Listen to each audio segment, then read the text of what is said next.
I'm Susan Taylor with Scripps Health in San Diego, California. Respiratory illnesses affect your lungs and your airways, your ability to breathe. In fact, the Centers for Disease Control and Prevention estimate that in the past year, more than 1 million people were hospitalized, and sadly, more than 70,000 people passed away from respiratory virus illnesses. Joining us to talk about prevention and treatment is Dr. Craig Uejo, a preventive medicine physician who is the Chief Quality Officer at Scripps Health. Doctor, thanks so much for being with us. Thank you, Susan, for having me. Appreciate the time. All right, let's start with the common cold. Everybody knows about that. The common cold, we probably all had it. It's one of those things that can give us a little bit of fever, perhaps a little bit of some fatigue, sore throat, maybe a little bit of a cough. We treat it oftentimes with just taking care of ourselves at home most of the time. Get some rest, keep up with your fluids, and maybe a little over-the-counter acetaminophen or ibuprofen. Common cold, stuffy nose too? Sure, you can get stuffy nose with and a runny nose with the common cold. And what about the flu? Influenza would be more dramatic. Oftentimes it feels like you got hit by a brick truck, and overnight you can get symptoms with fever, chills, muscle aches, still get the potential runny nose, sore throat, and it can expand further to much more dramatic symptoms as well. You And can treat most of the time flu with similar over-the-counter type of medications, rest, keeping up your fluids. But flu also can be contagious, so there's other things we want to usually have people do to prevent spreading the illness to others. And what about RSV? RSV is similar to influenza in the sense that it's contagious. It also gives you the similar symptoms of upper respiratory tract, runny nose, sore throat, and a cough. Treatment will be similar again with over-the-counter medications like influenza and the common cold. What's the difference between RSV and the flu? They're just different viruses, but both of them attack the upper respiratory tract and unfortunately can affect certain populations more than others. There's a lot that we've been told or heard more about kids getting RSV lately. And what about pneumonia? Pneumonia is just a diagnosis we use in terms of any infection that affects our lungs. Certainly, you can get pneumonia from any of these illnesses because when you're sick, it goes down into the sickness can go into the lungs, and then you can get additional infections from bacteria rather than just the viruses. And those things can be much more damaging to the lungs. And what about, explain what pneumococcal disease is? And pneumococcal disease is just one type of an infection from bacteria infecting the lungs. And there are much more dramatic symptoms that people can get from pneumococcal pneumonias. All of them, unfortunately, including influenza, RSV, and others you can die from. Pneumococcal is also one of those ones that can cause death. And there are treatments for pneumococcal pneumonia. There's vaccines that can be provided just like influenza. And who is most at risk for these respiratory illnesses? Yeah, sure. We're all at risk for developing and contracting these respiratory illnesses. There are certain populations that we worry more that are perhaps more at risk of both contracting the illness and having complications. And those would be those perhaps older than 65, and then the younger ones, maybe under 5.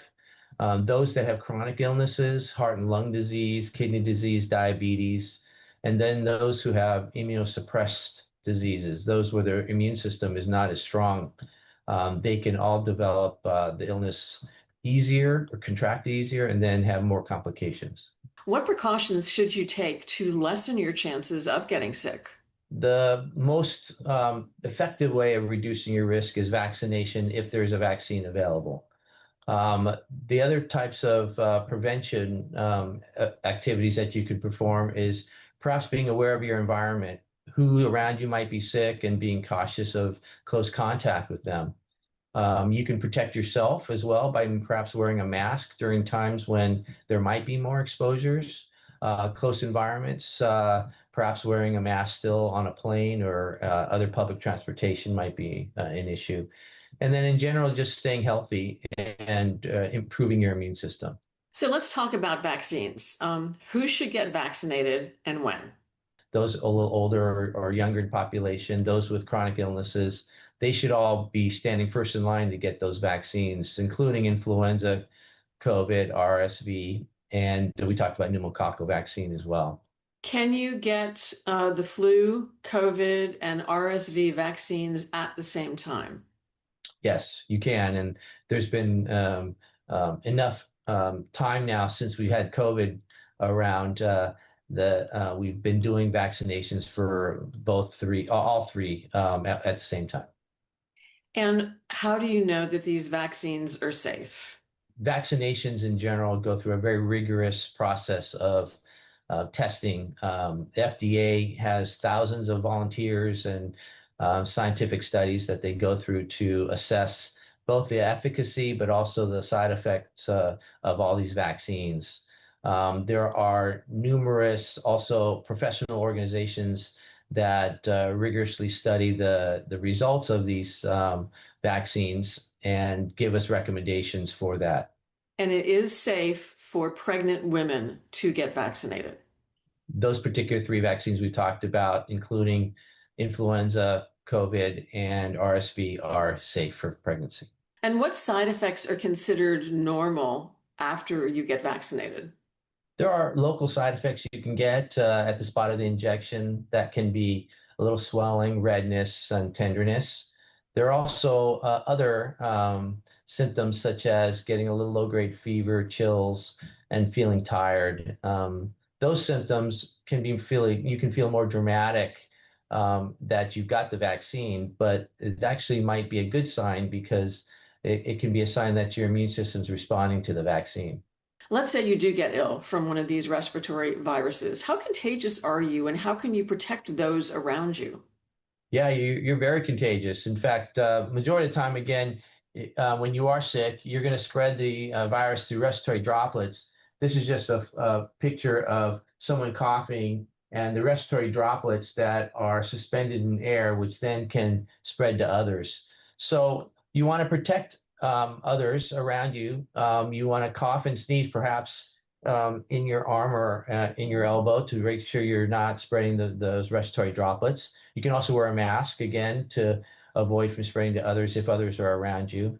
You want to isolate your environment so that you want to stay away again from close contact with others.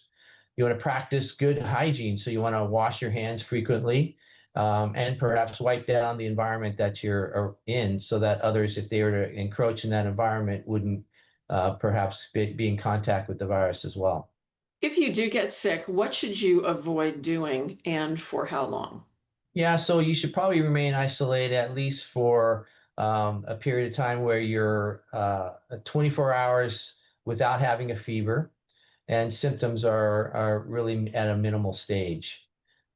Even then, you still potentially could be contagious with a little bit of some virus spreading from coughing and sneezing. So all the things we talked about, including masking, you might want to be careful with for even about 5 days after your symptoms decrease. What extra steps can families take to protect older adults, young children, and loved ones who may be immunocompromised? Well, first and foremost, vaccination. We talked about the effectiveness of vaccination. Keeping those around you in a environment that hopefully is free of those that are ill. So if there is anybody ill in their immediate family or in their household, isolate those ones that are ill. You want to protect those that are healthy and with potential chronic conditions and risk factors by also keeping them healthy with good ventilation, keeping the air environment recirculated with fresh air to avoid stagnant air that could be contaminated. And then the other personal issues of trying to make sure that they're practicing good hand hygiene, practicing environmental hygiene, cleaning the environment, and then also making sure from a health perspective, people are drinking lots of fluids, keeping up with a good diet and exercise. And when should you go see your doctor?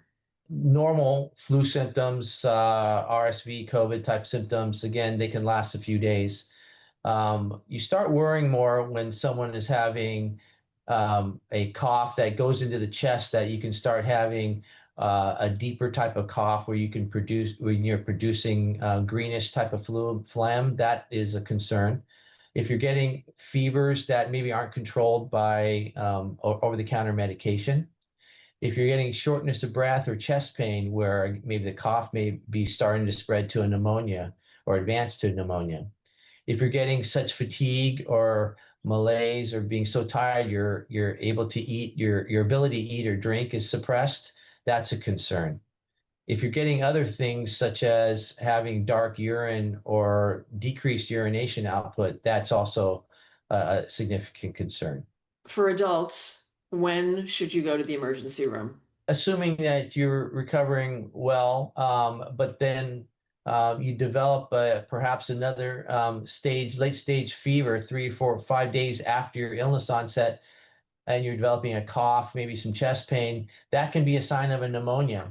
This is a picture of a normal lung where the air fields are fairly clear. But then if you look at this chest x-ray, you see this whitish haze right there. That actually is a sign of a pneumonia on a chest x-ray. And a pneumonia obviously can be very damaging to the lung, and you can get very sick and ill, maybe need hospitalization, need antibiotics sometimes, but it can also lead to death. So if you're getting chest pain, advanced fever, especially a few days after your illness onset, you probably want to go see somebody. And when should you seek emergency care for children? Children sometimes can't express the same symptoms that adults can, at least verbalize it. So you have to be leery and watch for symptoms where they're just extra tired. If they're not eating, they're not drinking, they're not responding to you like they normally would, their activity level is severely suppressed. Those are times when you might want to take them in. And then we talked about folks who are over the age of 60, 65, and kids under the age of 2 who are most at risk for these respiratory virus illnesses. Why is that? It all leads to what our immune system can protect us with. Many times, at least for kids, their immune system's a little immature at the point, so they don't have the same protectiveness as adults. And then as we get older, the immune system may begin getting suppressed a little and not as strong. Oftentimes also, as we get older, the chronic conditions can kick in.